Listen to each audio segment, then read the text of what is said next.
At the Adventurers Guild, a swordsman named Lauren grimly completes his registration. The receptionist cheerfully hands him his new copper rank ID card, wishing him well on his adventures. Lauren reflects internally that he never imagined he would end up in this position, but he has no other choice now. Lauren wonders how he came to be standing at a guild reception desk. He recalls his past, having been picked up by a mercenary group as a child and working with them until very recently. As a mercenary, his group experienced countless victories and defeats, always managing to survive and return in one piece. But he knew their time together had to come to an end eventually. Many had expected their streak of victories to last forever, never anticipating the colossal defeat that awaited them. In the chaos of battle, Lauren fought desperately alongside his comrades. Though some survived, he became separated from the others and on his last legs wandered into a new town. He found himself standing before the Adventurers Guild, a place not unlike a mercenary outpost where one looks for the next job. Becoming an adventurer was easy. The guild didn't perform background checks, so he paid the fee and was quickly accepted.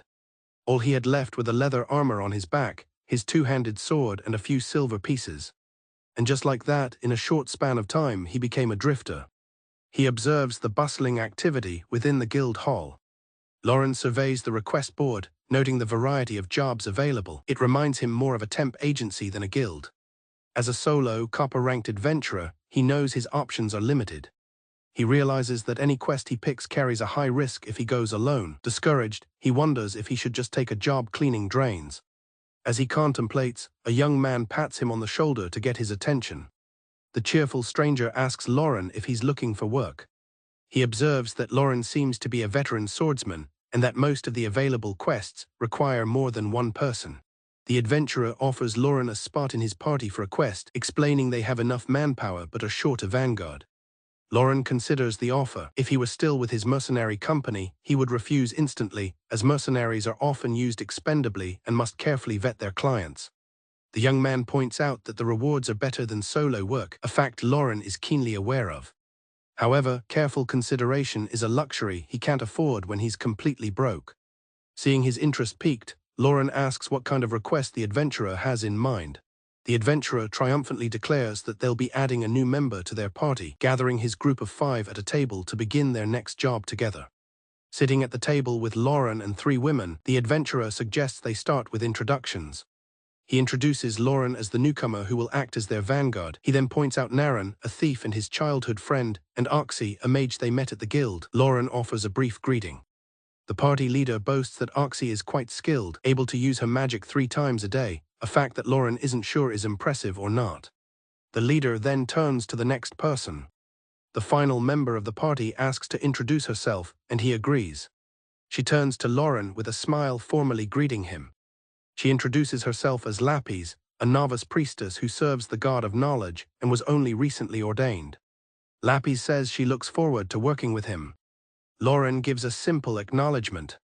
The leader adds that Lapis is also a recent addition, but has been very useful, even though her magic limit is only twice per day, a fact Lauren internally questions. Finally, the leader introduces himself as Sarf, a swordsman who plans to be a great hero someday. Naren enthusiastically backs him up, calling him the strongest man in the world. The others prepare for another one of Sarf's long stories about his heroic ambitions. Lauren analyzes the party composition, noting that except for the vanguard, it's an all-female party. This was rare in his old mercenary squad, but he decides it should be fine. He sips his drink, contemplating the new arrangement. Much later, Sarf is still talking, and Lauren wonders how long he's going to go on. His patience wears thin. Finally, he interrupts, asking Sarf if they can get to explaining the job. Naren protests, telling Lauren not to interrupt Sarf's story just as it was getting to the exciting part. Lauren internally grumbles about the gender imbalance of the party, foreseeing potential issues. He states that continuing this talk won't make them any money, and that he feels stuck with a troublesome group. Lauren bluntly reminds them that while they may have money, he is completely broke and wants to discuss the job they hired him for. Sarf challenges him for a moment before conceding the point. He agrees to move on to the main topic. Naren, however, whispers to Sarf, questioning if they should really be taking Lauren with them. Naren points out that Lauren is a former mercenary who would do anything for money. Lauren sighs at the stereotyping. He admits to himself that most people see mercenaries that way. Sarf reminds Naren that he was the one who said they needed another vanguard, though Naren wishes it could be anyone else. Oxy adds that a skilled adventurer like Lauren would be a big plus for their inexperienced party. Sarf turns to the priestess, Lapis, for her opinion. Lauren waits for her assessment. After a moment of thought, Lapis gives her answer. She says she doesn't think Lauren is a bad person, causing Lauren to internally lament her naivety about mercenaries. Lapis admits that growing up in the church means she doesn't know what mercenaries are like. However, she trusts her ability to judge people. Lauren, resigned, thinks to himself that he's only here for one job and will just have to bear with it. Lapis then tells Lauren he's welcome to join their party officially if he'd like. Sarf gets them back on track, announcing their quest, a goblin subjugation mission near a village 3 days to the east.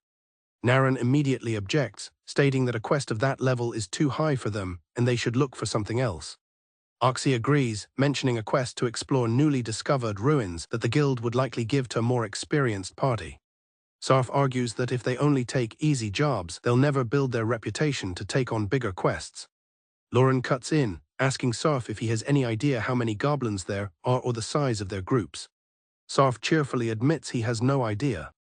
Sarf casually explains that villagers ran into the goblins while hunting and fled, which prompted the quest. He dismisses the threat, saying they're just goblins. Lauren facepalms, thinking to himself that this leader considers goblins small fry.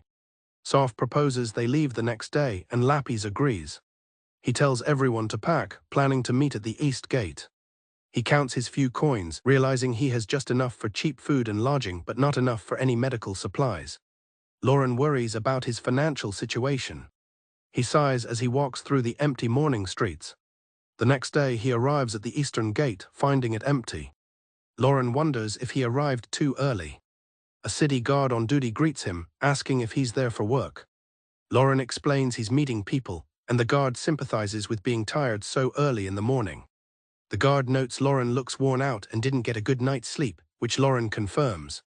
The guard, bored with his post, strikes up a conversation with Lauren. He asks if it's Lauren's first time in the city, which is called Kaffa. Lauren admits a lot happened and he didn't even know the name. The guard proudly tells him to remember it, boasting that Kaffa is a great city with delicious food and good people. The guard recommends a local food shop for Lauren to try after his work. Lauren reflects on the concept of a hometown, something he has never had. As a mercenary, he was always on the move, like a migratory bird. The guard remarks that he can't even imagine what a life like that would be like. Lauren muses that having a hometown must not be bad. Just then Sarf's party arrives, calling out to him. The guard asks if they are Lauren's friends, and Lauren clarifies that he's just tagging along with them for now. The guard offers a quiet warning, advising Lauren to cut ties with them quickly. He theorizes that despite appearances, there isn't a single decent person in that party, though Lauren dismisses it as jealousy. As Sarf's group approaches, Lauren internally agrees with the guard's advice about cutting ties. Sarf announces that since everyone is here, they should get going, but Lauren is concerned about the 3-day walk. To Lauren's surprise, Sarf suggests they find a wagon. Naren immediately panics, shouting that they were supposed to walk and that he spent all his money on food.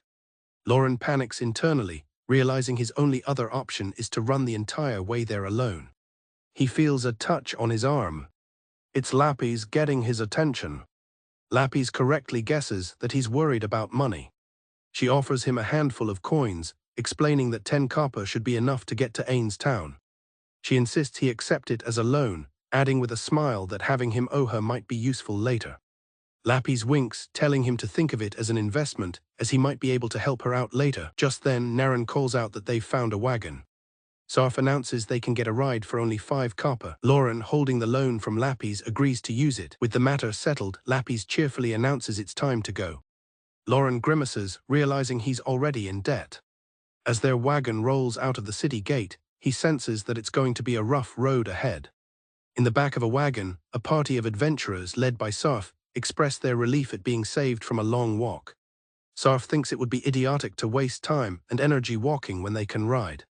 The driver confirms they are the adventurers hired to deal with the village's goblin problem, noting he has plenty of space. Lapis thanks the driver, but privately wonders if they could get a discount for their services. Lauren confidently tells the driver to leave the goblins to them, which the man finds very reliable. The two sit in silence for a moment as the journey continues. Meanwhile, Sarf and the other party members chat cheerfully amongst themselves. Lauren watches his new companions, realizing his hope of discussing strategy upon arrival was probably misplaced. He helps set up camp for the night, hammering a stake into the ground. The driver thanks Lauren for his help with the tent. The driver announces they'll make camp for the night, aiming to reach the village by noon the next day. He then heads off to his tent to get some sleep. Sarf agrees that his party should also get some rest. While Neren complains about being tired, Sarf volunteers himself and Lauren for watch duty. Sarf clarifies that he and Lauren will take turns on watch so they can both get some sleep. Lauren is taken aback, noting that two-person teams are standard for watches and scouting missions. He voices his concern, questioning if a one-guard rotation is truly safe out in the open, but Sarf simply asks if he has a problem with the plan. Naren tells Lauren to stop questioning their leader and just follow orders. Lauren asks who will go first, and Sarf, claiming to be tired, volunteers Lauren for the initial watch. Lauren agrees to swap around midnight. Lauren sits alone on first watch, letting out a weary sigh. A faint sound comes from one of the tents. He wonders if he really just heard something. The sounds grow louder, confirming that someone is awake. The sounds from the tent become unmistakable moans of pleasure. Lauren is disgusted, realizing they are being intimate outdoors with more than one woman involved. He concludes they couldn't wait, and gives up any hope of being relieved from his watch at midnight. He reflects on how different this is from his time with his old mercenary unit, whose presence he misses. Lauren sits alone by the fire, lost in thought. He recalls the lively camps of his former mercenary company. He remembers his comrades musing that if they somehow survived, they might meet again, even though they knew the chances were low. Deciding it's best not to dwell on it, Lauren tries to clear his head. Suddenly, a voice asks him if something is the matter. He looks up to see Lapis has approached him while he was lost in thought. Startled, Lauren jumps as Lapis apologizes for sneaking up on him. He stares at her as she explains the situation. She sheepishly explains that the noise from the neighboring tent is keeping her awake. Lauren remarks on what a disaster it is, and Lapis admits she can't sleep. The two of them settle down by the crackling campfire. Lapis asks if she can keep him company until she gets tired or the others finally quiet down. Lauren silently considers her request. He asks if this is a regular occurrence for their party. Lapis admits that, unfortunately, it happens often, but she tries to see it as a sign that her companions are healthy and alive. Lapis jokes that, from a certain point of view, her companions are simply following the common divine command to be fruitful and multiply. Lauren admits his image of priests was much stricter and more punishing. When he asks which god she serves, Lapis identifies herself as a priestess of Kukul-yu, the god of knowledge, and warns him against comparing gods to mortals. Lauren thanks her for the warning, admitting his mercenary background left him ignorant of religious etiquette. Lapis asks Lauren why he decided to become an adventurer after being a mercenary. He quietly reveals that his former group is gone. Lapis apologizes for bringing up a painful subject, but Lauren assures her it's fine. He clenches his fist, explaining that they simply ran out of luck one day and were wiped out. Lauren continues, saying he was too broke to leave town and find another band, so adventuring was his only option. Lapis listens intently, addressing him by his first name. She agrees that he seems strong, noting that his massive sword is as wide as her waist. As he effortlessly swings the massive blade, Lapis expresses her amazement. Lauren explains that he trained to wield the two-handed sword with a single hand because using both was too restrictive. He misunderstands her waist comment and asks if she wants to compare sizes. To his surprise, she eagerly agrees. Lauren is baffled, wondering if she's actually serious. Lapis holds the sword vertically against her body, asking if her waist is smaller than the blade. Lauren observes and confirms to himself that her waist is indeed smaller. He remains silent, and Lapis waits for his response. Pressed for an answer, a flustered Lauren quickly confirms her waist is smaller than his sword, but then oddly adds that her butt isn't. He quickly changes the subject, pointing out that it's almost dawn, which surprises Lapis. Lauren apologizes for keeping her up, but Lapis assures him she found his stories fascinating. Sarf and the women emerge from their tent, wondering why it's already morning and what happened to the watch rotation. Sarf asks Lauren why he wasn't woken up for his turn, but Lauren tells him it's done. The driver greets them, announcing that they're close to the village and should eat quickly to get back on the road. The wagon driver proudly announces their arrival at Ains town. As they approach the walled village, Lauren thinks about his need to find more work after this job. From inside the wagon, they spot the dense forest that is the likely source of the goblin problem. Soph immediately lays out his plan to ask around for goblin sightings and expand their search from there. He enthusiastically declares they should head to the forest. Lauren quickly stops him, saying there are things they need to do first. He explains that standard procedure is to first meet the client and gather information, not rush blindly into the target area. Lauren insists on the importance of information, but Naren dismisses his concerns, eager to just kill the goblins. She tells him to shut up, annoyed by his cautious approach. Lauren fires back, telling her not to underestimate their profession and that proper procedure was followed even in his mercenary days. The town head intervenes, telling the adventurers not to fight and that he can speak with them. He tells Naren that if they can kill the goblins so easily, he looks forward to the peace they'll bring. Soph taps Naren on the head to get her attention. He takes charge and assigns a formation, he and Naren in front, Oxy and Lapis in the center, and Lauren at the rear. Soph declares they should head to the forest and finish the job quickly. Naren suggests they should just leave the overly worried Lauren behind. Oxy disagrees, stating that Lauren's role as their shield is essential for the battle. Lapis turns to Lauren and offers to heal him if he gets injured. Lauren tells Lapis she would be wasting her healing on him and to save it for Soph instead. And so, with no information whatsoever, the party enters the forest as the driver wishes them well. Without a solid plan, they had no choice but to wander aimlessly through the woods. The result was predictable, as Naren soon called out to Soph, completely off task. Naren finds raspberries, and Soph immediately decides they should stop to pick some. Oxy also gets distracted, finding a patch of valuable raw materials. Lapis is the only one who remembers their mission, trying in vain to get everyone to focus on the goblins. She hangs her head in defeat, realizing this is just how things are with this group. Lauren turns to her, questioning how she could have thought they would find anything so easily in the forest without any information. Lapis asks if their current situation is acceptable, but Lauren says it doesn't matter, as the goblins will find them sooner or later.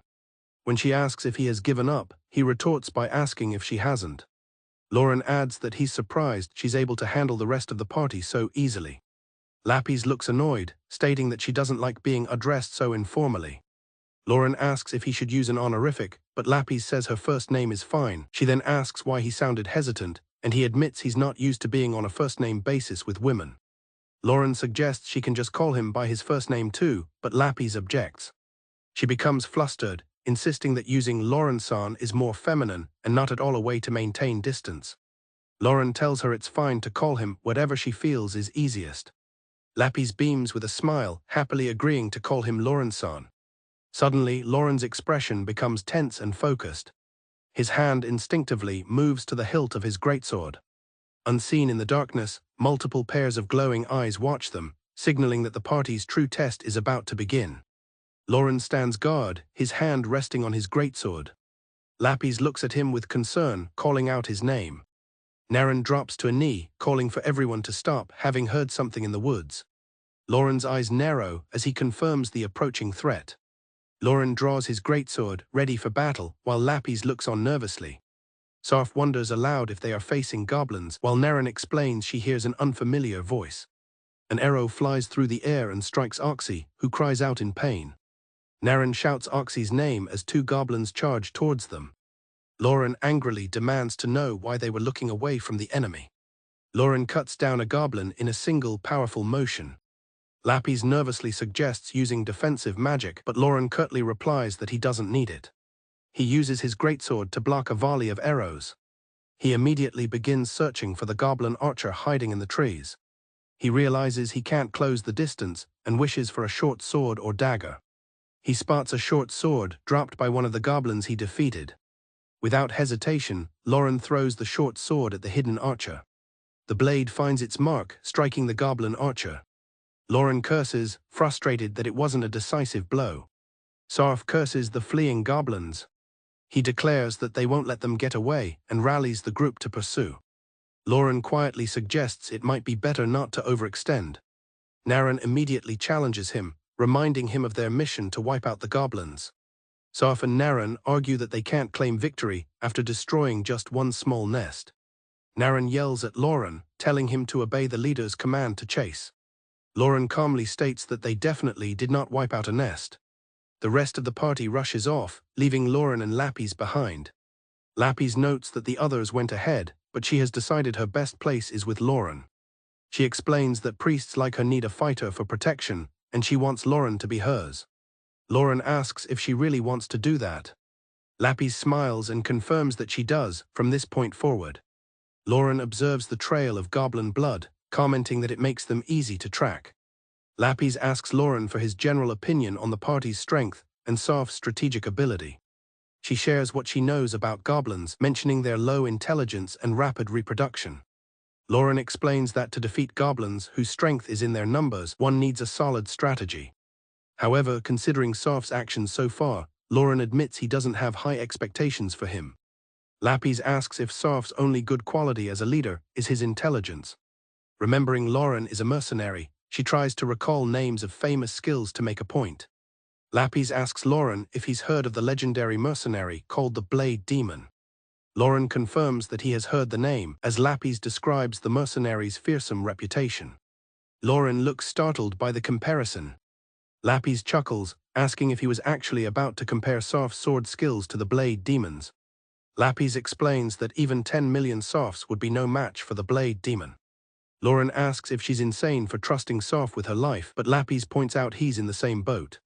Lauren admits he's broke and can't judge her, while Lapis offers her sympathies for his predicament. The group discovers a cave, which Saf identifies as the Goblin Den. Saf relays that the entrance is narrow and marked by a trail of blood. Lauren voices his concern, stating he can't use his sword in there and would prefer not to go in. Naren tells Lauren he can go home without pay, while Saf reassures the group that it's only goblins. Saf offers Lauren a short sword he brought, thinking it might be useful inside. Lauren reluctantly takes the blade, commenting that it's barely better than nothing. Saf gives orders, telling Oxy to create light and Naren to be careful. With preparations made, Saf declares it's time to enter the cave. Oxy casts a lighting spell to illuminate the dark cave. Lauren internally grumbles about the waste of magic when a simple torch would suffice. Naren reports no sign of an ambush, but Saf suggests they might be holding captives and they should hurry. Lauren thinks to himself that their relaxed attitude is foolish, as they're likely walking into an ambush. As Naren charges ahead, Lauren concludes that it is almost certainly a trap. Lauren sighs as he and Lapis follow the others into the cave. Saf muses that it's lucky for them the fleeing goblins were too dumb or hurt to post a watch. Lapis quietly asks Lauren for his opinion on the situation, worried they are proceeding too fast. Lauren theorizes the goblins didn't post a guard because they were setting up an ambush inside. He reasons that even monkeys set watches, and he doesn't believe goblins are any less intelligent. Lapis, a follower of the God of Knowledge, gets sidetracked by the interesting comparison between goblin and monkey intellect. Lauren thinks to himself that Lapis's curiosity can't be helped, given her faith. His attention snaps forward. Saf stops and asks what's ahead, and Naren reports seeing light from a room. Lauren points out that the goblins can likely see their light too, meaning it's an ambush. Saf decides to charge straight into the ambush, promising to lead the way and protect the others. Oxy offers to cast a protection spell, while Lauren internally criticizes the recklessness of the plan. Lapis comments that Lauren looks worried. She asks what he would do in this situation. Lauren explains his strategy: burn green wood at the entrance to smoke the goblins out. Saf dismisses the idea since they lack the supplies, stating their only other choice would be to retreat. Lauren adds that he doesn't have the money to buy such supplies anyway. Saf ignores his concerns and orders Lauren to the front line with him, despite his lack of magical protection. Oxy and Naren suggest he can just use his greatsword as a shield, an idea Lauren finds absurd. Saf claims they can't waste more magic and tells Lauren to just follow. Lauren reluctantly agrees, deciding he'll have to make do with the short sword. Saf shouts and charges into the room, with Lauren following close behind. Lauren realizes their loud charge has completely given away their position. Awaiting them is a large group of goblins, fully prepared for the attack. Lauren and Saf are immediately met with a volley of arrows. Lauren notes with surprise that while the arrows don't change course, none of them are hitting, a testament to the usefulness of the magic. Saf shouts ready to press the attack. However, he trips on the rocky floor and falls hard. Lauren watches his leaders blunder with a grimace. The others look on in stunned silence. Surf grunts as his foot snags on a rock. He lies sprawled on the cave floor, dazed and confused. Naren cries out Surf's name and rushes towards him. Lauren and Lapis try to warn her to wait. Too late, Naren falls into a hidden trap. Arxie, following behind, also falls victim to a pitfall. The party is scattered and injured, having fallen into the goblins' traps. Lapis realizes the ground is full of holes as Lauren shouts a warning. From deeper within the cave, a horde of goblins appears, completely surrounding the trapped and injured party members. A young boy sits in a library, captivated by the amazing journal he's reading, thinking the author is just like a hero. He wants to be just like the person in the book, traveling to many places and performing good deeds. With stars in his eyes, he declares that his dream is to become a great adventurer, a hero. The young adventurer, now grown, laments that reality is merciless. His red-haired companion stands protectively over him, shouting defiance at their attackers. A volley of arrows rains down upon them. The red-haired adventurer looks on in horror. The red-haired adventurer cries out as she is struck down by the goblins. The young adventurer screams in pain as an arrow hits his shoulder. He questions how their situation could have devolved so badly against what he considers to be just goblins. Lauren asks if the large goblin is a higher rank. He concedes that it is noticeably bigger than the rest. Lapis explains that sometimes a unique goblin emerges, mutated from a normal one and far more dangerous.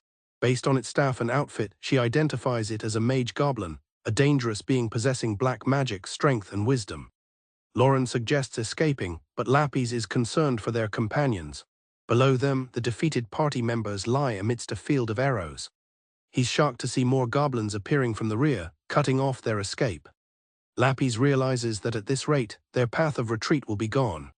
The hooded mage glares, determined not to lose to mere goblins. She chants an incantation, preparing to cast a sleep spell on her enemies.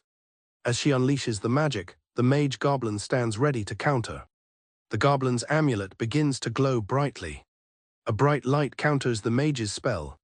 Lauren looks on in confusion, asking what the light was. Lapis suddenly stumbles and falls to her knees. Lauren turns, startled by her collapse. He urgently asks her what's wrong. Lapis can only stare ahead, understanding what has happened. Lauren stares in disbelief, questioning why the spell failed. Lapis is shocked that not a single goblin fell asleep. The captured adventurers plead with the advancing goblins to stop.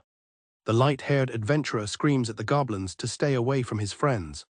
A large goblin lands a powerful punch on the adventurer's face. The blow sends him stumbling backwards. He stands defeated, muttering that this is impossible. His companions scream as the goblins grab them. His reflection shows his childhood dream of heroism, now utterly broken. The goblins finish off the captured adventurers. Lauren realizes their comrades can't be saved, and their retreat is blocked. He supports the weakened Lapis, asking if she can move. Lapis confirms she has no strength left, and that they are in a dire situation. Goblins advance from their rear. Lauren states that they'll be pinched from both sides. Lapis wonders what they should do. Her eyes close in resignation. She tells him it's hopeless and that he should leave her. She tells Lauren she's a burden and that he might escape if he's alone, though she notes his odd expression. She explains that the goblins might spare her for a time but would kill him, so he should leave her there. Lauren acknowledges her words and moves his hand. He turns away from her.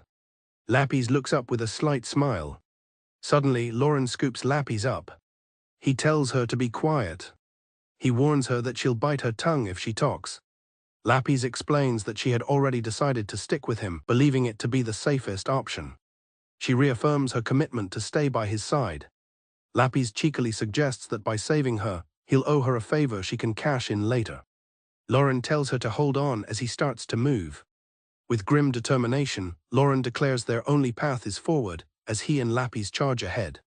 Lauren sprints through the goblins, carrying Lapis. He runs past the body of a fallen comrade. His expression is locked in fierce concentration. A goblin archer draws its bow. An arrow is loosed, flying straight for them. He dodges an arrow while running at full speed. He barrels through a goblin, knocking it aside. Lauren tells Lapis to hold on. He identifies their only escape route, the passage behind the mage goblin. As the mage goblin prepares a spell, Lauren yells that they will leap for the passage. The mage goblin launches a projectile of fire. Lauren identifies the attack as a flame bullet. He takes the full force of the blast in his shoulder. The mage goblin grunts in surprise that he's still moving. The mage goblin shouts that Lauren won't make it. Lauren's blade flashes, cutting through the goblin and its amulet. The severed amulet flies past Lauren's head as he continues forward. The mage goblin's head falls from its body. Lauren and Lapis land safely in the passage, leaving the dead goblin behind. Lapis again tells Lauren to abandon her and go on his own. Lauren dismisses her words as nonsense. He explains that although they got away, they aren't safe yet. They must maintain a safe distance, as he's unsure when the goblins will pursue them. Lauren considers that they should have looked for an exit, but now they can only go deeper into the cave. He hopes for another way out, but feels their future is bleak. Carrying Lapis, he heads into the darkness, complaining that this debt is far too costly. As Lauren runs, Lapis remarks on his nimbleness even in the dark. He curtly tells her to shut up as she's being a distraction. Lapis complains about being carried like luggage, but Lauren snaps back that their lives are on the line. She agrees but proposes they try something else. A soft light suddenly illuminates the area, catching Lauren by surprise. Lapis asks if he can see properly now, and he realizes she's using magic. She adds that this way, she no longer has to be carried around like a sack of potatoes. Lapis says she doesn't need to be treated like a princess, but she'd prefer not to be thought of as mere baggage, prompting Lauren to question if she's asking for too much. Now settled on his back, Lapis sighs in contentment, finding this new arrangement much better. Resting her head on his shoulder, Lapis sincerely thanks Lauren for his efforts in saving her. Lauren notes her sudden formality, just as she asks him why he chose to save her. She points out that he left her former party members behind to their fate. Lauren gives a series of excuses, claiming to be a fickle guy, that she was just lucky, and that he still owes her some copper coins. He tells her to believe whichever reason she prefers, as they are both true. Lapis wonders if she can just see it as an act of kindness, but Lauren counters that if he were truly kind, he wouldn't have left the others. Smiling, Lapis accepts his non-answer, deciding to believe he is kind despite his protests. Lauren changes the subject, asking Lapis about the different way she spoke earlier and whether it's a regional accent. He specifically asks about her body, wanting to know why she was suddenly unable to move. Lapis hesitates, asking if she really needs to tell him. Lauren assures her he won't force it, but knowing the reason would help him protect her better. Relenting, Lapis agrees to explain, figuring he has seen enough already. Lapis begins by asking Lauren what he knows about the race called Demon Kin. The term leaves Lauren momentarily stunned and confused. Lapis explains that among the world's non-human races, like demi-humans and beast folk, there are the Demon Kin. With them, they carry a very poor reputation. Due to their superior abilities and tendency to exploit others for their own benefit, they have developed a negative reputation among other races. Lauren recalls an old lesson that it's wrong to judge someone just for being a demon, as no two people are ever the same. He also remembers that many established churches regard the Demon Kin with disgust. The only notable physical difference between them and humans is their characteristically deep violet eyes. Occasionally, a powerful devil lord has appeared, but they were only rulers of their own kind, uninterested in conquering the world. Lapis asks if her explanation matches what he knows, and Lauren confirms that it does. She then drops a bombshell, cheerfully admitting that she is a demon herself, leaving Lauren completely shocked. Lauren points out that her eyes aren't violet and that she is a priestess, which seems contradictory. Lapis clarifies that her faith is in the god of knowledge, not a supreme deity. She explains that the god's teaching is to seek knowledge, and because magic is considered a form of knowledge, its priests can wield both divine arts and magic. Lauren realizes this unique faith is how she was able to use lightning magic. He deduces that a follower of the god of knowledge can fill the roles of both priest and mage. Lapis confirms this is more or less correct. She then proudly declares that as a demon, her natural aptitude for it is far superior to any humans, and no one is better at it than her. Lauren muses that if it were easy to learn both magic and divine arts, everyone would follow the god of knowledge. He then asks Lapis why a demon would choose to become an adventurer. He recalls that most demon kin are reclusive, living in remote mountains at the center of the continent. This isolation, he had heard, severely limited their contact with other races. Lapis clarifies that demon kin do venture out into the world, they are just seldom recognized. She explains they can easily pass for humans, though those with more obvious powers tend to avoid human territories. She adds that some have restrictions placed upon them, a word that catches Lauren's attention. Lapis confirms that her current immobilized state is a direct result of these restrictions. Lapis raises her hand, explaining that her body is an artificial form, surprising Lauren, who thought she couldn't move at all. She clarifies that her arms, legs, and even her eyes are artificial constructs powered by magic, leaving Lauren speechless. She explains that her body is only able to move by consuming a large amount of her own mana. She asks Lauren if he remembers when the party's mage, Oxy-san, was unable to use her magic. That, she explains, was caused by the goblin mage's mana lost spell, likely cast from a magic item. The spell prevents magic use in a wide area. Lauren presents the amulet he took from the slain mage goblin, asking if this is the magical item she meant. Lapis confirms it is, while Lauren wonders how it ended up in goblin hands and notes that it seems to be a single-use item. She informs him that it will still be some time before she can fully move on her own. Lapis is grateful her artificial eyes kept functioning. Lauren figures that's why she told him to leave the amulet, but says it's fine since it's not active. Lauren brings the conversation back to her different manner of speaking. Lapis explains that how she is speaking now is her natural way. The mana lost effect forced her to switch mindsets to conserve energy. Lauren likens it to switching between a neutral mode and a battle mode, a concept he understands. Lapis confesses that she had already determined that leaving her behind was the best strategic choice. She tells him that because he ignored that logic and took her with him, she is extremely grateful. She meets his gaze with a serious expression. Lapis states that despite their reputation, demon kin always repay their debts. Lauren accepts her promise of repayment. Lapis says he can have her repay him however he wishes, but Lauren decides to postpone the discussion until they escape.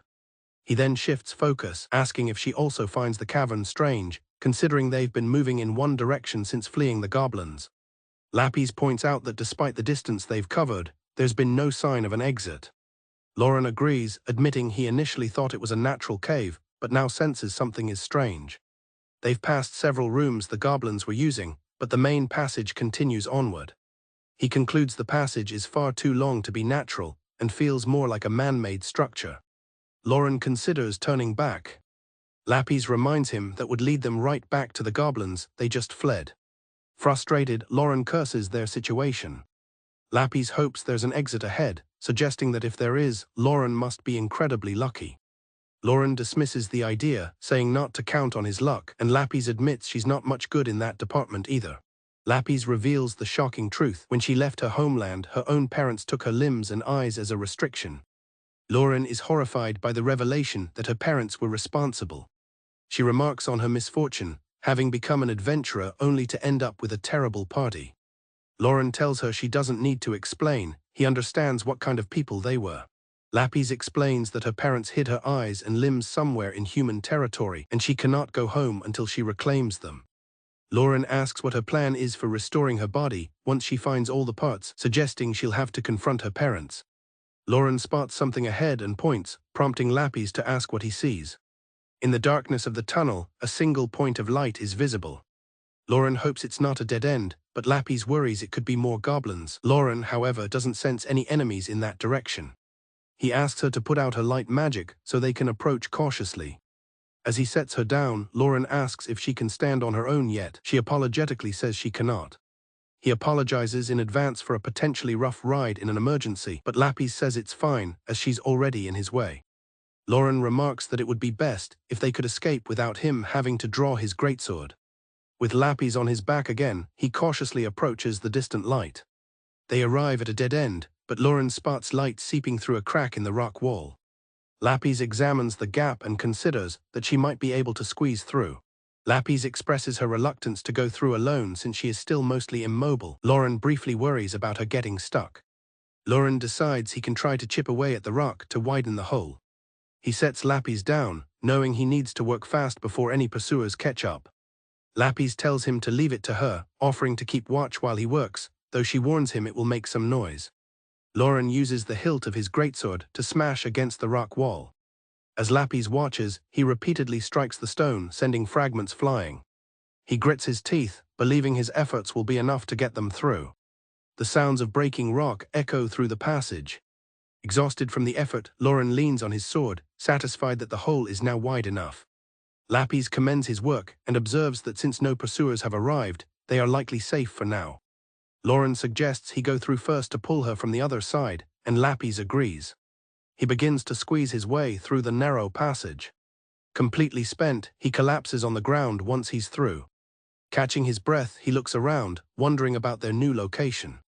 Lauren's eyes widen as he looks at his surroundings. Lapis struggles to make her way through the narrow opening. Lauren reaches back into the hole, offering her a hand. He pulls her the rest of the way through, and she lands in a heap on the ground.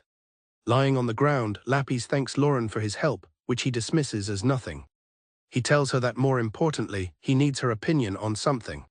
Her attention piqued, she looks up at him with a curious and slightly bewildered expression.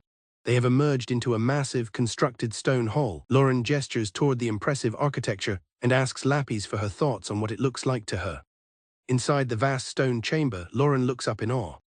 Lapis is surprised to see that the walls are made of valuable magic materials. She explains that the material was used in the ruins of the ancient kingdom, and it naturally absorbs mana to create light. Lauren murmurs the name, the ancient kingdom, as Lapis looks around, captivated. He recounts what he knows of the legendary place, a thriving kingdom with advanced magic, where cities were said to float in the sky. It was a civilization of many races that suddenly fell, according to the stories. Lapis points out that finding such a place could be worth a fortune, but Lauren is skeptical, wondering why it hasn't already been overrun by adventurers. Lapis thinks this must be real and suggests taking a sample of the wall, as it would be valuable research material. Lauren points out a loose piece nearby, which Lapis happily agrees will do nicely. She strains to pick up the heavy piece of glowing stone. Lauren raises a concern. If these are truly ancient kingdom ruins, he expected to find traps or guardians. Lapis questions if all ruins are dangerous, explaining that they can range from good to bad. Lauren asks what she means while checking if she can stand yet, but she confirms she cannot. She explains that while some ruins are perilous, others are of no interest, like the toilet she once saw. It had perfect air conditioning and lighting, so there was no need for traps or guardians. Lauren muses that it wouldn't be strange to have a guardian protecting the person using it, a thought Lapis finds amusing. Lapis clarifies that, in fact, there are more safe ruins than dangerous ones. Lauren agrees, stating their first priority is to figure out what kind of ruin they're in. Lapis offers to spot any magical traps and keep watch, leaving any enemies to him. He glances at the hilt of his greatsword, hoping it will be effective against whatever shows up. Lauren considers their worst-case scenario, having to fight their way back through the goblin nest. For now, he just hopes to avoid any encounters. Suddenly, Lauren stops dead, startling Lapis. He quickly grabs his sword hilt, on high alert. Lauren tells a confused Lapis to be quiet. His eyes narrow as he senses something approaching. Lapis tells him she can use magic to halt their movements, and Lauren replies, just say when. Shuffling sounds echo from the corridor ahead. As the sound grows louder, Lauren stands his ground, ready for whatever emerges from the darkness. A voice rings out, observing a little lady resting on the back of a scary-looking young man, much to Lauren's confusion. Lauren and Lapis are stunned to find a group of people in the unexplored ruins. Lapis wonders aloud if it's an illusion. Lauren reasons that since they are physically present, there is nothing they can do about it. An old man from the group identifies them as humans and calls them lost children in a dangerous place. Lauren's eyes widen as he spots the silver dog tags worn by the newcomers, realizing they are silver-ranked adventurers. One of the adventurers, Chuck, laughs at their story of being attacked by goblins and ending up lost in the ruins, calling it horrible luck. A heavily armored man named Ritz disagrees, pointing out that surviving when their entire party was killed means they aren't unlucky at all. The elf ranger Nim tells Chuck his comment was inappropriate. She suddenly yanks his ear, causing him to yelp in pain. Chuck complains, but Nim retorts that he has no need for ears that don't work. The party members are introduced, Nim the ranger and Chuck the thief. And Colts the mage and Ritz the swordsman, all silver-ranked. Colts asks Lauren if this is his first time seeing an elf. Lauren apologizes for staring, admitting it is, and that he couldn't help it because of her beauty. Ritz tells Colts to shut up. Colts jokes that he'd like to keep his eyes, but Nim offers to forgive his staring in exchange for one of them. Lapis cuts in, telling them to stop.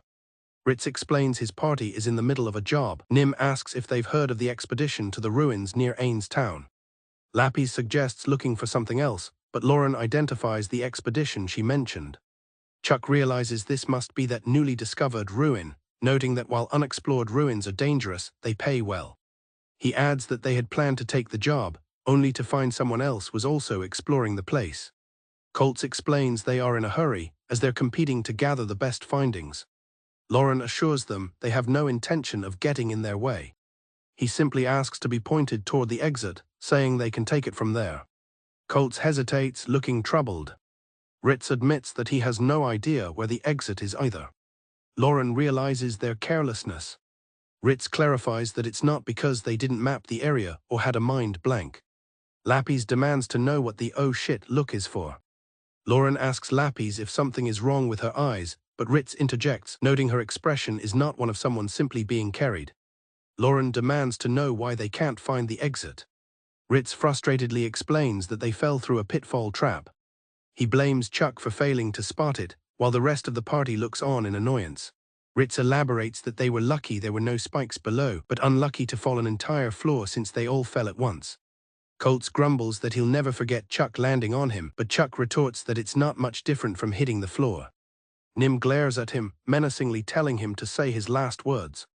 Nim threatens to execute Chuck, who protests that he only spoke the truth. Lauren accepts that this is the reason they are lost. Ritz adds that some of them were badly hurt and had to use up their potions. With that, he says there's something he wants to ask them. Lapis anticipates his question, telling Lauren she can use her heal magic one more time. She adds that her magic is more effective than potions and that she'll be able to use it again after some time. Lauren realizes their intention. They want to use her healing in place of their consumed potions. Lauren whispers to Lapis, worried they might just take her and leave him. Lapis reasons that having Lauren carry her is a better option, as he can protect himself and not be a liability to the group. Ritz overhears Lauren speculating about betrayal and asks if he looks that inhuman.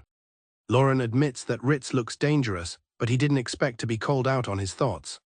Nim assures them she would have killed anyone who suggested abandoning Lauren. Ritz says they'd like to use Lapis's last spell. In return, he proposes they work together until they all make it out of the ruins. Lapis accepts their conditions. With the terms agreed upon, Ritz extends a hand to Lauren, declaring their partnership to escape the ruins together. The two parties officially join forces, ready to face the challenges ahead. Lauren sighs, hoping they can make it out without any more trouble. But as the newly formed group walks onward, he seriously doubts it will be that simple. As they walk, Lapis checks on Lauren, asking about the burn on his shoulder. He brushes it off, saying it's fine. He assures her that the injury has been treated, and there's no need to worry. Still, she insists on saving a spell for him, just in case the pain returns. Lauren reflects on their situation. He knows Lapis lied to the others about only having one spell left, saving one for a worst-case scenario. He wonders about the stability of a deal where both sides are hiding things. But for now, he accepts that their fates are tied to this silver-ranked party until they can escape. As the group proceeds, Jack mentions that for unexplored ruins of the ancient kingdom, he'd expect to see guardians like golems or the undead. However, as he points out to the others, they haven't encountered anything of the sort. Lauren questions if the lack of guardians isn't a good thing, but Jack feels it's unnatural when you're expecting a fight. Lauren admits the only enemies they've found so far are goblins. Lapis speculates the goblins might have crawled in from the outside, just as they had. Jack dismisses this, explaining the ruins were sealed until just a few days ago, meaning the original guardians should still be around. Quartz theorizes that the guardians may have perished or were defeated by the goblins, but notes the lack of remains is strange. Nim adds that considering the ruins' purpose, the absence of powerful astral monsters like undead is highly unusual. Lauren grimly concludes that this is turning into a really troublesome expedition. Jack tries to dismiss the puzzle for later, wanting to focus on moving forward. Ritz reminds everyone that their priority is finding an exit, not deciphering the ruins' purpose. Suddenly, Jack holds up a hand, silencing the group. He's detected goblins up ahead in the darkened corridor. Lauren prepares to put Lapis down so he can join the fight. However, Nim steps forward, telling him it's not necessary and to just wait. Ritz instructs Lauren to simply keep watch on their surroundings, and Lauren agrees. With the plan set, Nim rushes forward into battle. Ritz calmly assesses the threat, noting that 7 targets isn't much. Quartz asks if they'll need protective magic for this encounter. He confidently answers his own question, stating it won't be necessary and the fight will be over soon as the goblins charge. The silver-ranked adventurers engage the goblins, dispatching them with brutal efficiency. The battle is a swift and one-sided affair, with the adventurers easily overpowering the goblins. As the last goblin falls, the party stands victorious amidst the carnage. Jack lets out a sigh of relief, wiping his blades clean. The adventurers stand over the bodies of the slain goblins, the silence after the brief, violent clash hanging heavy in the air. Watching from the back, Lauren is quietly impressed by their incredible skill. Jack dismisses the praise, reminding him that for a silver-ranked party, this is nothing impressive. Lauren reflects on the vast difference in ability between them and himself, and Lappy's wryly agrees. Ritz approaches Lauren holding out a bag. He explains it's full of goblin ears, which Lauren can turn in for a reward from his quest. Lauren questions if he's sure, but Ritz insists they have no use for them. Nim and Jack tease Ritz for his rare generosity, accusing him of trying to look good. Ritz angrily retorts that he was just trying to help a rookie adventurer. Lappy tells Lauren they might as well accept the offer. He agrees. Lauren takes the heavy, dripping bag from Ritz.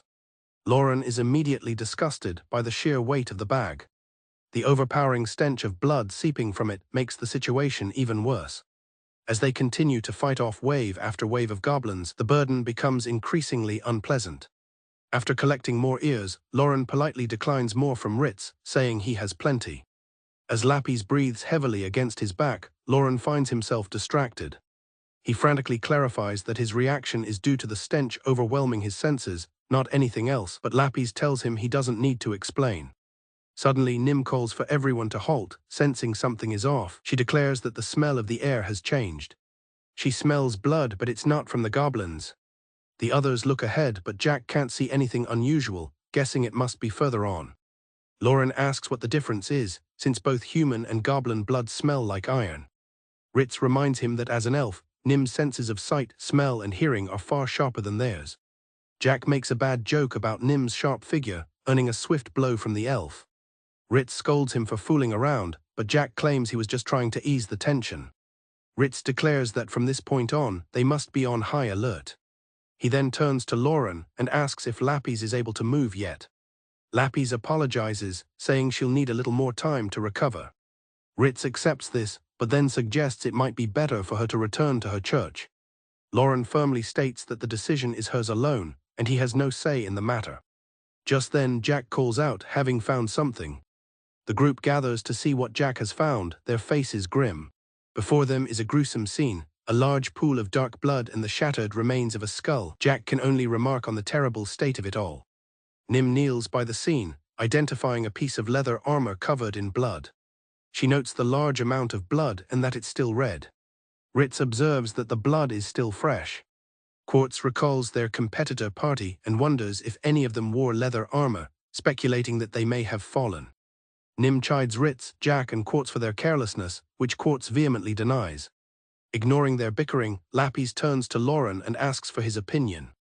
Lauren is surprised she's asking him and not her experienced companions, but Lappy explains they'll be occupied for a while, wanting to hear his thoughts on the armor's owner.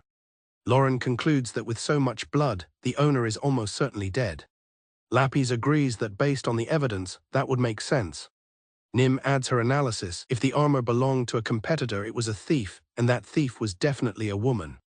Lappy pieces the clues together, encountering only goblins in these ruins, and now finding the remains of a woman. Nim notices her expression and asks if she's thought of something.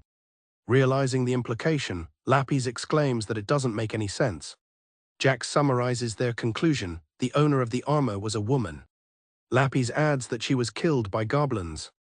Lauren agrees that if this assumption is true, then the entire situation makes no sense at all. Lauren states that this level of brutality isn't typical behavior for normal goblins. Nim agrees with his assessment. Lappy voices their shared fear: there may be something else lurking within these ruins. Lappy voices her confusion, stating that she believed only goblins were in these passages. The discovery of the brutalized remains challenges that assumption, leading her to question what kind of something else could be here. Lauren explains that goblins usually have other uses for female captives and wouldn't kill them immediately. He concludes that if the armor's owner was a woman killed by a goblin, the circumstances would be highly unusual. Lapis grimly adds that if the woman was still alive, the goblins would have taken her back to their nest. Lauren sighs, realizing the implication of her words. The party understands that this means a different, more dangerous creature is likely present in the ruins. Changing the subject, Nim asks Lauren if he can lead them back to where they initially found him and Lapis, to which he agrees. Nim tells Ritz that something feels wrong and suggests they retrace their steps. Lapis argues that while something is clearly amiss, they need more than just the bloody armor as a reason to retreat. Ritz agrees, stating that running from this single clue wouldn't look right. Jack suggests that they would need a solid piece of evidence, like an ID tag, to verify who the person was. Ritz states that while they will remain on high alert, retreating is not an option as it would affect future opportunities. He agrees, however, that if they found something like the victim's dog tags, it would be a different story. Nim reluctantly agrees to the plan. Ritz announces that the decision is made and urges the party to keep moving, but to stay prepared. The group continues down the stone corridor. Lapis gently taps Lauren on the shoulder to get his attention. She looks up at him with a bright, cheerful grin. Lauren checks on Lapis, who confirms she's fine now and thanks him for his help. Ritz expresses surprise that she is able to move on her own again. Lapis explains that although she enjoyed the rest, she felt she would become a burden if she continued to be carried. Ritz watches them and asks if they are perhaps quite intimate with each other. As Lauren tries to deny it, Lapis cuts him off with a playful "not at the current moment." Jack enthusiastically slaps Lauren on the back, congratulating him on finding such a pretty gem. Nim threatens Jack to keep quiet, and he nervously agrees, thinking she is scarier than any monster. Lauren asks Lapis if she's ready for combat, assigning her to the rear of the formation. He tells her to follow his lead, and she cheerfully promises to do her best. Lapis glances back at Lauren, her eyes wide with excitement. She gushes about the thrill of exploring ancient, unseen ruins, something a mere copper-ranked adventurer would never get to do. Lauren cuts her off, trying to make her realize the gravity of their predicament. Lapis clutches Lauren's arm, pretending to be scared. He immediately calls her out on her unconvincing act. Lauren struggles to get Lapis to let go of his arm. Jack watches them, commenting that the rest of the party is being ignored. Lauren tells Lapis to calm down, and she responds with a pout. Nim interrupts their antics, asking Lapis to clarify their primary goal. Lapis explains that their goal is to both investigate the ruins and find their rival team, with the priority yet to be determined. Based on this, she proposes they should head back to the pitfall they fell through. Ritz asks the princess to explain her reasoning for this decision. Lapis theorizes that the pitfall was a trap meant to ensnare intruders, not kill them, and that this entire floor was built for that purpose. Jack questions the idea, wondering why anyone would go to the trouble of using tamed monsters on trapped intruders. Lapis coolly replies that how people deal with uninvited guests is their own prerogative. She adds with a sinister smile that there could be a special use for such guinea pigs. The party reacts with disgust to her dark suggestion. Lapis argues that investigating the ruins from this floor is pointless, then asks Ritz why he thinks they should return to the pitfall. After Jack refutes Ritz's idea of a maintenance panel, Lauren sides with Lapis, deciding her plan is the most logical one to follow. Lapis points out that a non-lethal trap would likely have a well-hidden escape mechanism. After Jack insists he saw nothing, Lapis's pointed stare implies he simply wasn't skilled enough to find it, and he concedes. Ritz confirms that they are all in agreement to return to the site of the fall and investigate. Quartz pulls out a map he's been drawing to guide them. Quartz points the way forward. The group arrives at their destination, the area where Lauren and Lapis first fell. The party looks up, noting the impressive height of the ceiling. Ritz identifies the trapdoor high above as the pitfall, which Nim confirms is probable. While Lauren sees nothing else unusual, Jack expresses his doubt that they'll find a way up. An irritated Jack reminds everyone of his credentials as a silver-ranked thief. He insists that if there were a hidden passage, his skills would have already uncovered it. Suddenly, a loud clattering sound stops Jack mid-sentence. A hidden door in the wall begins to creak open. The passage is revealed, leaving the party in silent anticipation. Lapis emerges from the hidden doorway she just opened. A stunned Lauren looks at her and asks what she did. She simply offers him a serene, knowing smile in return. She explains that the mana in the wall concealed a hidden control panel. A lever creaks out from the wall mechanism. Jack needles quartz about not finding the panel, but the old mage retorts that locating such things is a thief's specialty. While the others argue, Lauren admits his confusion to Lapis. A mechanism extends from the ceiling. A ladder slowly descends, providing them an exit from the floor. With the ladder fully extended, Ritz comments on how easy that was. Lapis cheerfully suggests they should go and see where their new path leads. At the base of the newly revealed ladder, Nim asks Jack for a status report as he tests its sturdiness. Jack declares the ladder looks good and volunteers to climb up first. He explains that if he encounters any creatures, he can easily jump back down, a plan Nim readily approves of. Ritz sends Jack on his way, though Lauren feels their well wishes carry a different meaning. Lauren remarks on their haste to Lapis, who soberly points out that their paths will diverge once they return to the upper level. As he climbs, Jack feels confident that their luck is finally on their side. After a moment of silence, Jack reaches the top of the ladder. He calls down, reporting that it looks safe and they should come up one by one. Lapis eagerly volunteers to be next. However, Lauren interjects, preparing to dampen her enthusiastic mood. Lauren points out that once they return to the upper level, Ritz's party will probably just send them back to town. He reasons that their services as guides will no longer be needed. The thought hadn't occurred to Lapis, and she's stunned by the oversight, much to Lauren's surprise. Lapis admits she was preoccupied with exploring and didn't consider that this floor holds little value. Lauren is more pragmatic. To him, these ruins are just dangerous and he wants out. Lauren states they'll need to offer another benefit, but Lapis worries she has nothing else of value besides her divine arts. As Ritz complains about climbing, Lauren asks Lapis for ideas, wondering about her knowledge or other divine arts. Lapis explains that if she knew the type of ruins, she could probably figure out the basic floor plan. Lauren, impressed, asks how she could possibly know that. She explains that it's similar to how all adventurers' guilds are built, with the same structure for consistency. Lapis confidently states that the same principle can be applied to ruins. She elaborates that even in ancient times, structures were built with practicality in mind, resulting in similar layouts. Jack asks if there are any outliers, and Lapis confirms that oddities can be found from any era. Just as Lapis mentions peculiar ruins, Ritz finally reaches the top of the ladder, only to see Jack running past him in a panic. Ritz is startled by a sound from above as the others continue their climb. Seeing the danger, Jack frantically warns everyone on the ladder to get down at once. A low rumbling sound emanates from the darkness at the top of the ladder. Jack screams that it's a goblin ambush as a horde of creatures bursts into view. The goblins swarm, leaping down from the upper level and pouring into the narrow corridor below, overwhelming the adventurers. Lauren shouts in disbelief at the sudden appearance of the goblin horde. The entire party is forced to flee down the corridor as the swarm gives chase. The adventurers shout in panic as they flee, questioning the sudden appearance of the goblin horde. Jack despairs over their worsening situation, lamenting how the goblins seem to have multiplied. Lauren knows that if they take a wrong turn into a dead end, they'll be instantly overwhelmed. The grim reality sets in for Lauren. If they're cornered, they're all dead. The older mage, Colts, begins to falter from exhaustion. Lapis, too, struggles to keep up, admitting that things aren't looking good. Both Lapis and Colts are completely exhausted and can no longer continue running. Jack yells their names, desperately telling them they can't stop now. Lauren shouts at Lapis, reminding her that stopping means death. He knows she's running out of energy and won't be able to recover her mana if she's forced to keep running. Lapis continues to gasp for air, unable to keep pace. Completely exhausted, Lapis tells the group to just leave her behind. Lauren reacts with clear frustration. Without breaking stride, Lauren grabs both Lapis and Colts, hoisting them onto his back.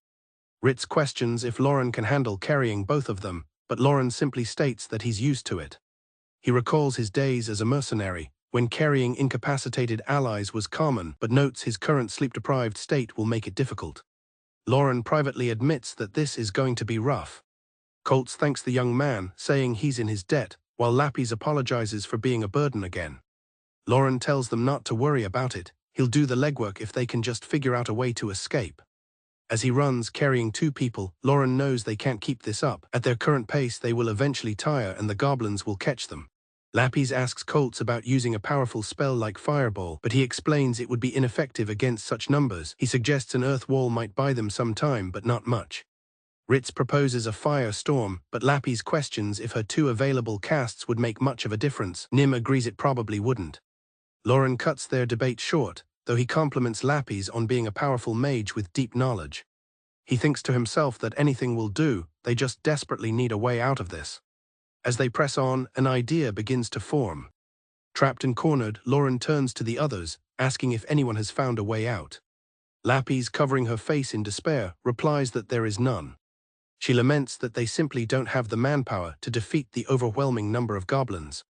Panic sets in. Ritz exclaims that they're in deep trouble, and Lapis grimly notes that as females, she and Nim would likely be spared only to be used as breeding fodder.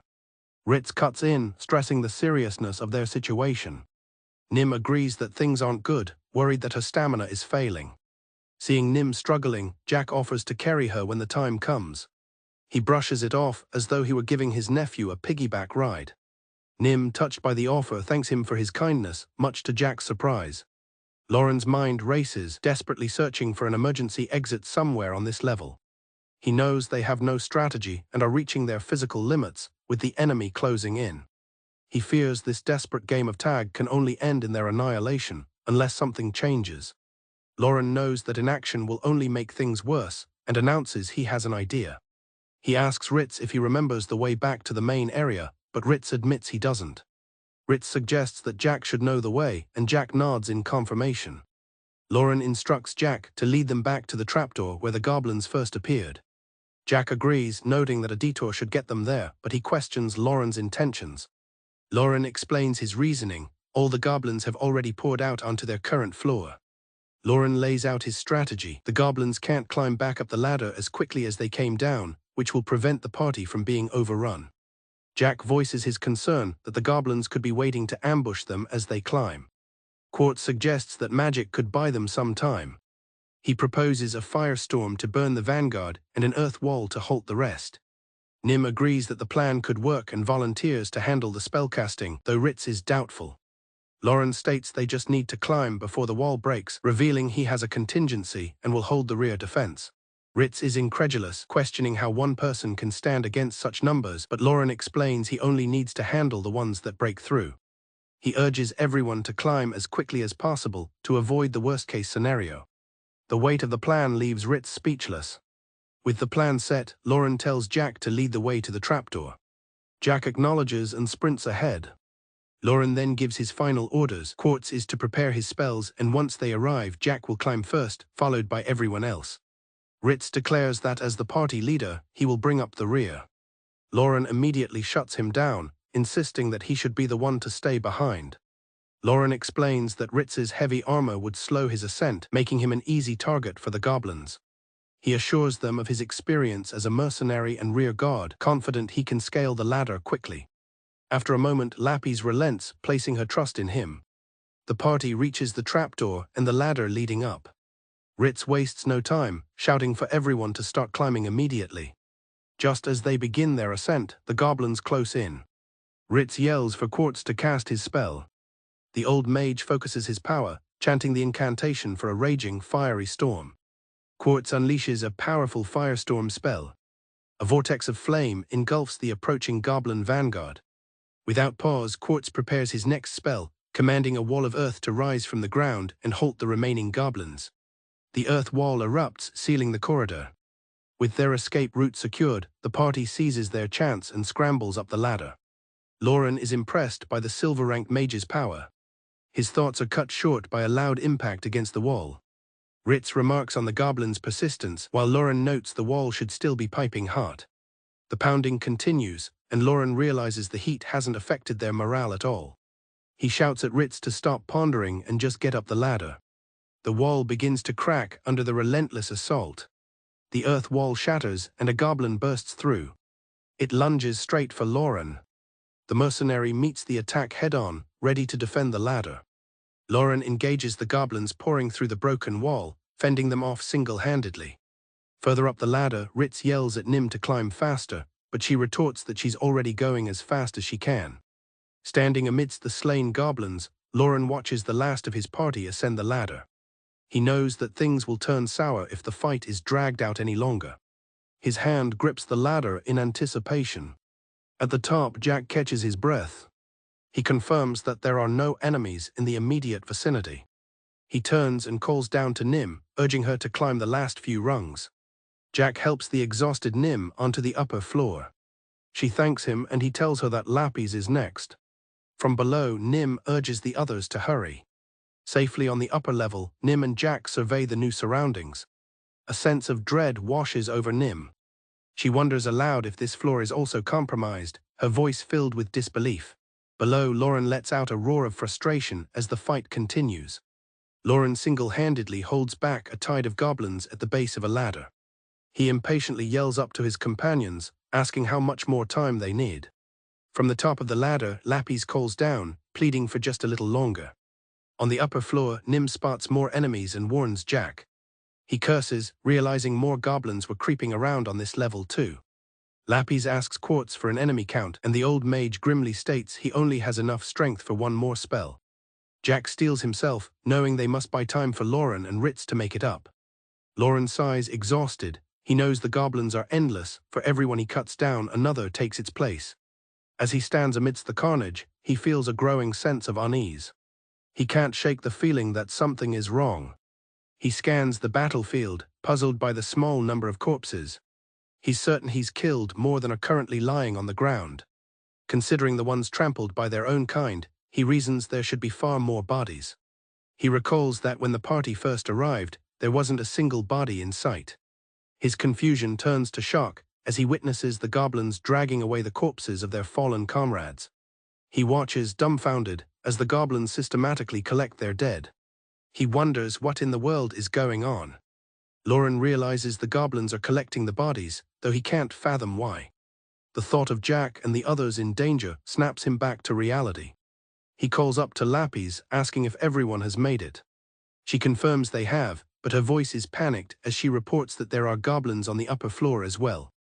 Lapis frantically explains that these aren't ordinary goblins, they have special traits, and the party won't be able to hold them off for long. She begs for his help, warning that they'll be swarmed. Cursing his luck, Lauren resolves to climb up as fast as he can. Lauren sheathes his greatsword across his back and prepares to ascend the ladder. He leaps onto the ladder, ignoring the horde of goblins swarming below him. Lapis watches from above as Lauren begins his ascent. As a gap opens in the goblin ranks, Lauren sees his chance.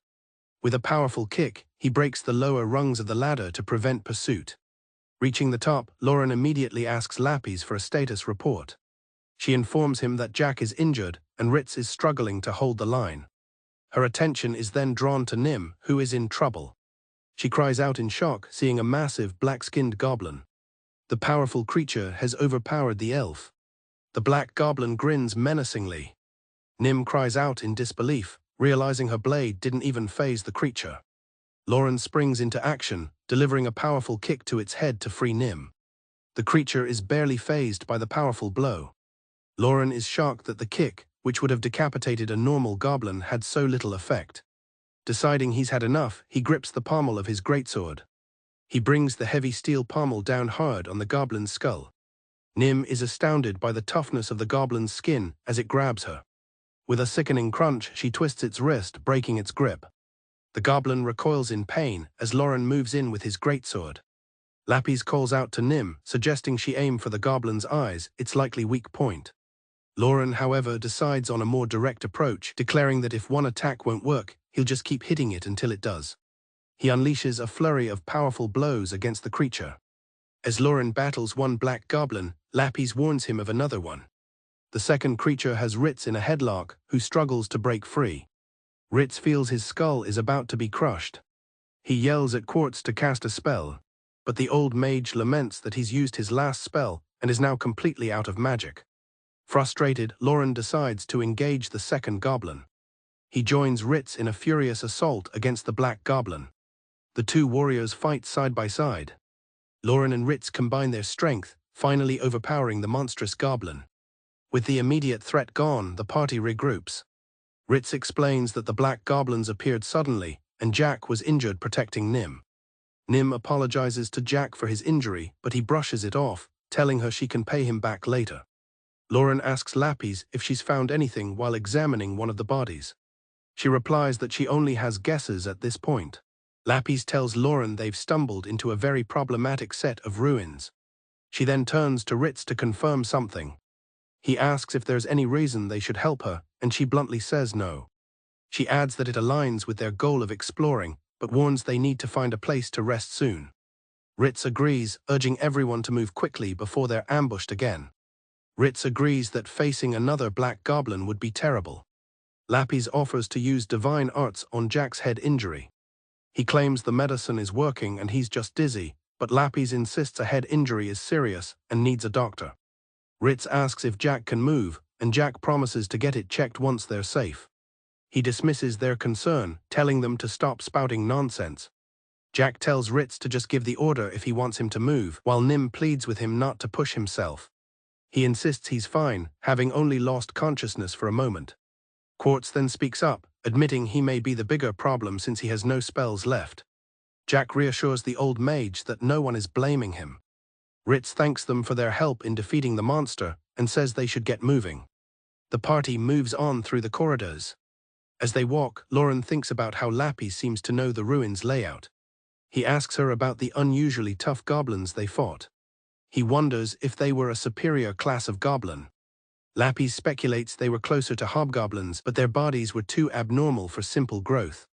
She asks Lauren if he noticed anything else while fighting them. He mentions the goblins were retrieving the bodies of their dead, and not for food. She confirms he's picked up on something, as their behavior is definitely not normal for goblins. Lapis states that the ruins are likely only inhabited by goblins. She then asks Lauren if he's familiar with alchemy or pharmaceutics. He admits he's only heard of them and doesn't know anyone who practices them. She then asks if he knows what creatures are typically used for experiments, and Lauren replies that he thinks they use mice. Lapis asks why mice are used for experiments, and Lauren questions how a mercenary would know. He correctly answers that it's because they have short life cycles, grow quickly, and procreate in large numbers. The words echo in his mind as he begins to understand the implication. Lapis then asks him to think of anything else that matches that description. A look of dawning horror crosses Lauren's face as he utters the answer. He realizes another creature fits the profile perfectly: goblins. Lapis smiles, confirming his answer is correct. She reveals her theory: this place is a research facility where goblins are the test subjects. Lapis elaborates on her theory, explaining that goblins were likely chosen as test subjects for this research facility. Their anatomy is similar enough to humans, they multiply quickly, and their use in experiments would draw no ethical questions. She concludes that such creatures were the perfect lab rats, making these ruins a place of horrific experimentation. Lapis explains that according to some books, goblins were used to reduce society's waste accumulation by as much as 80%. Lauren reluctantly agrees that it does sound economical. She adds that because of this, people would never consider them as anything more than trash. Lapis points out that it seems the facility was also breeding particular types of goblins. Lauren recalls the powerful black goblin from earlier, realizing that's likely why there are so many breeding areas. The realization hits Lapis with a jolt. Suddenly, 2 more goblins charge at Lapis. Before she can react, Lauren steps in front of her, ready to defend. Lapis stands over the remains, stating that this facility is for more than simple reproduction. Lauren sighs, remarking on her unexpected strength. She brushes it off and explains that the place has another important purpose besides breeding.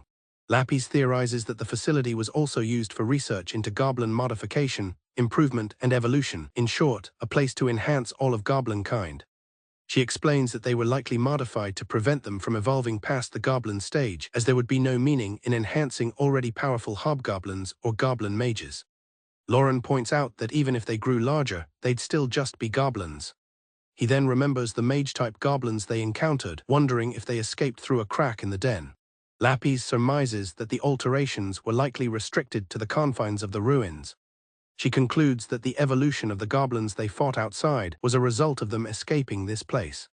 Lapis believes the facility has been dormant, only recently revived, perhaps by the removal of the seal at the entrance. Lauren worries about the serious issues that could arise if they leave things as they are.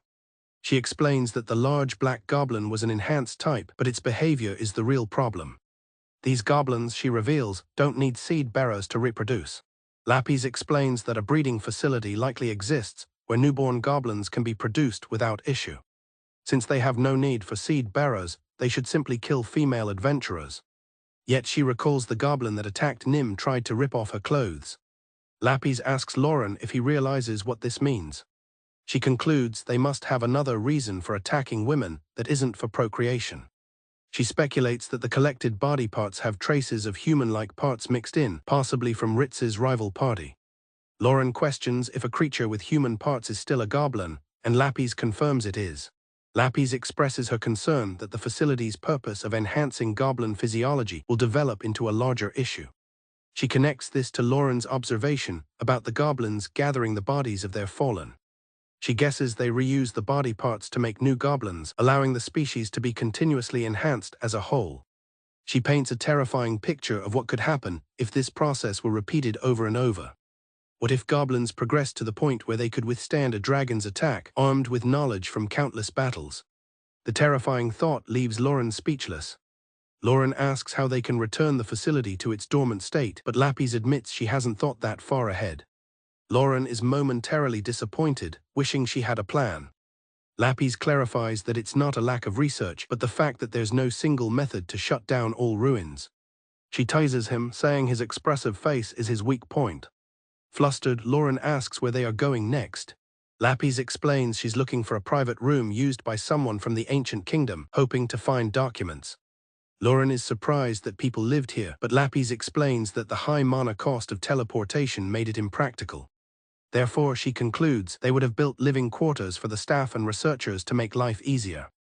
Lauren declares he'll look for materials to shut the place down and take anything extra he finds, a statement Lapis finds dangerously bold. He dismisses her concern, saying the owner has been dead for hundreds of years. Lapis concedes that it's possible any manuals are long gone, as the original inhabitants might have taken them when they left. Lauren points out that if the place was populated, the original inhabitants should have shut it down themselves. He asks what she'll do if they find nothing. Lapis is left to ponder the question. The rest of the party catches up, looking lost. Lauren assesses their situation, noting that while Ritz and Nim are fine, Chuck is weakened and Quartz is out of magic. He realizes he needs a new weapon. His current one is badly damaged and will likely break after a few more attacks, a serious problem in their current situation. Lauren decides to worry about his weapon when it breaks, prioritizing the search for information for now. Lapis agrees and presses a panel on the wall. A door slides open, and she announces their arrival at the living quarters. With a flourish, she declares it's time to raid. Lauren nervously asks if this is safe, worried about traps. Lapis confidently tells him to leave it to her, as she knows about ruins. She then proceeds to carelessly toss items around the room, leaving Lauren and Ritz to wonder what on earth she's doing. After a chaotic search, Lapis declares everything in the room worthless. Lauren decides to check the next room with Ritz and Nim. He remarks that at least she seems to know what she's looking for.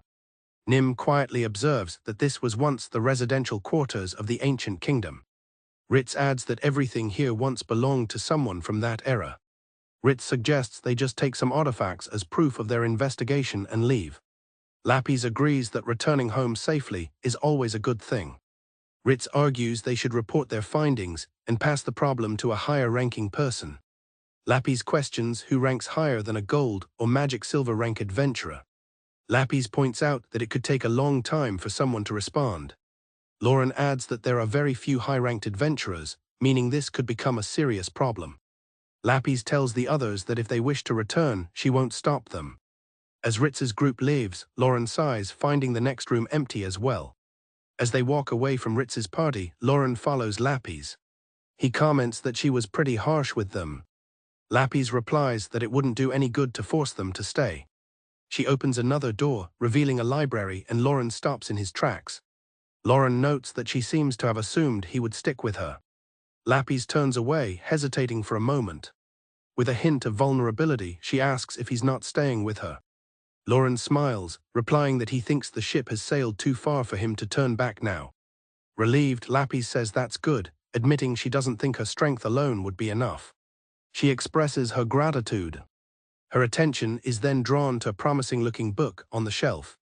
Lapis announces she finally has some good news, and Lauren asks what it is. She reveals she's found an article explaining the nature of the ruins, which definitely holds the method to shut the place down. Lauren is amazed she can read text from the ancient kingdom, but Lapis reminds him she is a priestess of the god of knowledge.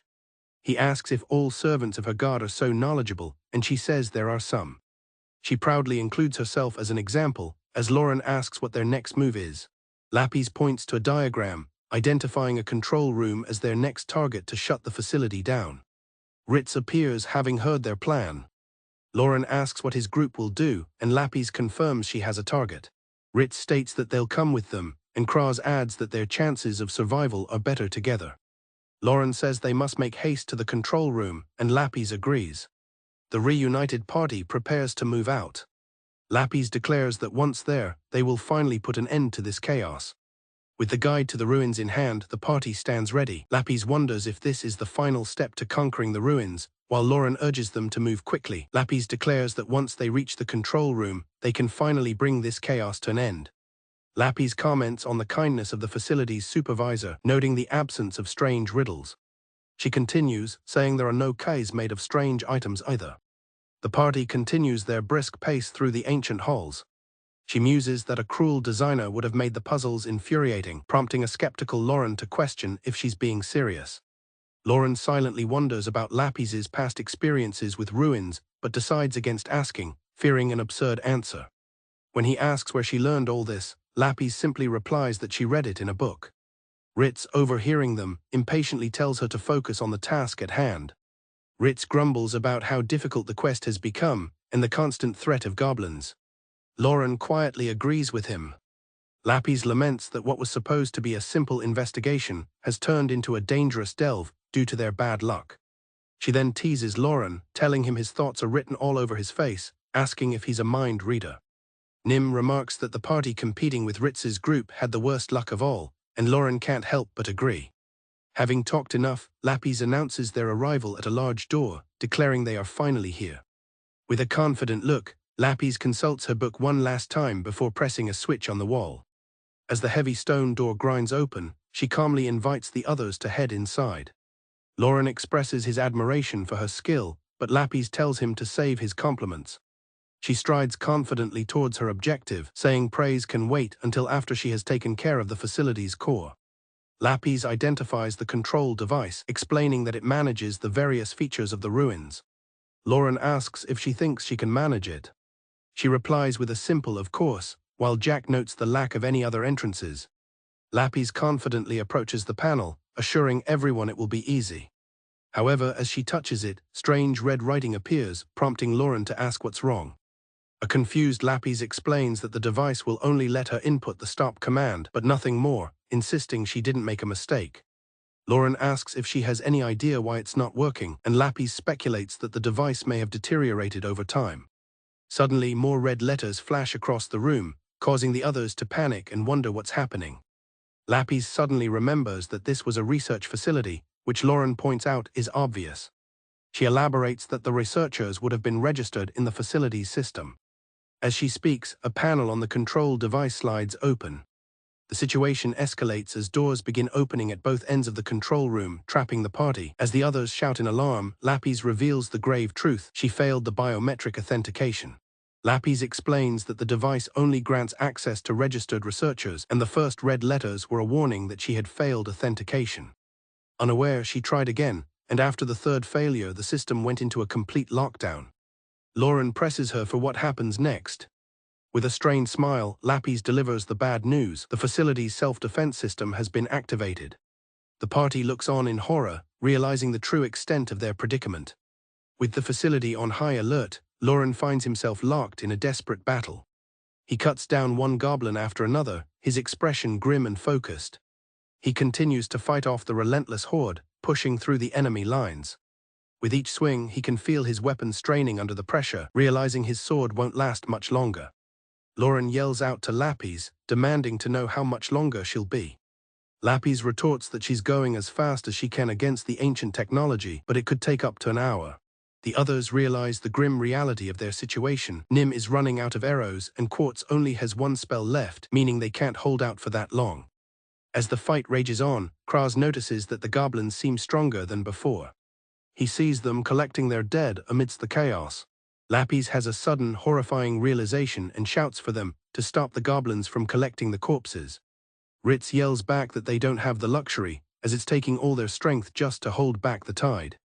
Lauren questions the urgency of stopping the goblins from collecting their dead. Lapis explains the grim mechanic at play. The goblins are using the accumulated battle experience of their fallen to create even stronger versions of themselves. Every goblin they defeat provides data to create an even stronger type. According to her manual, the data transfer is almost instantaneous. She reveals that the room is connected to a production facility. Lauren grasps the terrible implication: the longer they fight, the more powerful their enemies will become. The facility uses the battle data from the fallen to create stronger goblins. Nim is shocked when her arrow is blocked by a shield. Kraz points out their weapon handling has improved. Ritz roars at them to fight harder before an even stronger type emerges. From a darkened doorway, a new, massive silhouette steps forward. Its large, clawed feet thud against the stone floor. Lauren realizes that a stronger type of goblin has appeared, and he braces for the impending clash. Lauren leaps into action, charging the hulking goblin. The creature meets his attack with a massive, crudely armored arm, the impact shaking the room. The massive goblin swings its club, forcing Lauren to parry the powerful blow. He struggles against its immense strength. After creating some distance, Lauren sizes up his opponent. He realizes this one is different from the others. Its thick skin makes it a much trickier foe to damage. Lauren's eyes widen in shock. The goblin speaks, asking if he was just smiling. The goblin flashes a wide, unsettling grin, its expression one of clear, intelligent malice. The realization dawns on Lauren: the creature just mocked him for being weak. A cold fury settles over him as he lets out a short, sharp breath. Enraged, Lauren roars a challenge, vowing not to be underestimated by the creature. He lunges forward, unleashing a furious barrage of attacks. He pushes past the goblin's defenses with renewed ferocity. With a powerful swing, Lauren attacks the goblin's makeshift club. The club shatters, leaving the creature defenseless. The goblin roars in frustration as Lauren stands ready to press his advantage. With a final, decisive blow, he drives his greatsword into the creature. The goblin lets out a final roar of pain. Lauren puts all his strength into the thrust, ensuring the powerful goblin is finally defeated. Kraz watches the display of power in awe. He is stunned, remarking that it's almost like the rumors he's heard. Nim snaps them out of it, reminding them to act like the silver-ranked adventurers they are. Despite her words, she admits the situation is not good. Quartz notes that Lauren's sword is about to break. An armored man calls out to Lapis. She explains her predicament. She has input the shutdown commands, but the control unit is refusing to accept the final termination order. Lapis confirms that the system is refusing to stop. Ritz tells her that if destroying the unit is an option, she should do it immediately. Lapis fires back that if he thinks it's so easy, he should do it himself, explaining that destroying it should work despite the system's durability. Ritz tells the others to stand back. He strikes the control unit with all his might. The blow barely makes a dent. Ritz is shocked by its hardness. Lapis explains that a magic spell is protecting the surface, making superficial attacks useless. Lapis states that it would be impossible to break without a magic sword. Lauren's greatsword, weakened from the prolonged battle, finally shatters. Lauren stands amidst the carnage with his broken sword. He recalls the group's frantic conversation about how the system refuses to stop. He remembers their frustration at being unable to destroy the magically protected control unit. His eyes are fixed on the dark corridor. He takes a deep breath. A heavy door begins to slide shut. Lapis's words about the magic spell protecting the surface echo in his mind. An idea begins to form. Suddenly, Lauren breaks into a sprint towards the closing door, shouting for Lapis to get away from the control panel. She looks up, her eyes widening in alarm as she realizes his desperate plan. On the floor lies the core of the defeated goblin, a magician's stone. It begins to glow with a blinding light. Its power is about to be unleashed. Lapis recognizes the glowing artifact as the goblin magician's mana-lost necklace. Lauren realizes it must have stored a significant amount of mana since its last use and prepares to act. With a determined shout to move, Lauren hurls the glowing necklace toward the control unit. The artifact glows with intense power as it flies through the air. The necklace strikes the control unit. Quartz looks on in surprise, sensing that the protective barrier has vanished. The heavy doors to the facility begin to thud shut, sealing them inside. A new wave of goblins bursts into the room. Lauren stands his ground, his face set with grim determination. The massive broken sword hurtles towards the control unit. The adventurers watch with wide, anxious eyes. The improvised projectile smashes into the device with incredible force, shattering the control unit completely. A wave of energy erupts from the destroyed unit. All the goblins in the room are instantly felled. The other adventurers stare in disbelief as Ritz wonders why the creatures suddenly stopped moving. Lapis wonders if the fight is finally over, while Lauren realizes he can still move, relieved the necklace's effect wasn't as widespread as it could have been. Exhausted, she remarks that they barely pulled through. Lapis looks at Lauren, impressed that he came up with such an idea in that situation. Lapis begins to scold Lauren for his incredibly dangerous plan. She cries out for him to hang on as he suddenly stumbles forward. He collapses unconscious to the floor, and Nim cries out his name in alarm. Nim retrieves something from the wreckage. She calls over to Ritz, handing him a charred identification tag. Ritz's expression turns grim as he examines the object. Meanwhile, Lapis cradles the unconscious Lauren. The scene fades from the dark, smoking ruins of the control room. The view shifts to a bright, cloudy sky, marking the passage of time. Lauren slowly opens his eyes, finding himself in an unfamiliar bed. Lapis looks up from her book and expresses her relief that he's finally awake. Lauren discovers Lapis sitting on his chest. He gives her a light poke on the forehead, chiding her for climbing on top of a man so recklessly. She complains that there was nowhere else to sit, but he points out there's plenty of unoccupied space on the bed. Lapis huffs, complaining that the bed is too hard anyway. Lauren asks where they are, guessing a hospital.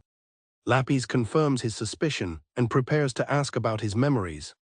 He recalls everything up to the point of throwing his sword at the device. An official notes that Lauren's memory seems fine and his berserker state is relatively benign, to which Lauren makes a dry comment. Lapis smugly agrees, eager to tell him what happened after he passed out. The official concludes by thanking them for their report on the ruins investigation. The guild official tells the other party she's glad they returned safely and directs them to collect their reward. She brings up the identification tags, and Nim confirms they belong to the other silver rank party.